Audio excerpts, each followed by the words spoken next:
প্রিয় ভিউয়ার্স, দেখতে পাচ্ছেন আমাদের ছাদের গাছে কতগুলো অপরাজিতা ফুল হয়েছে এবং আজকে আম্মু সেই অপরাজিতা ফুল দিয়েই চা তৈরি করবে।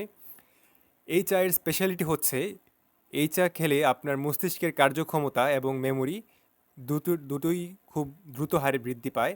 একই সাথে আপনার হজমে সহায়ক এবং হৃদরোগের জন্যও খুবই উপকারী।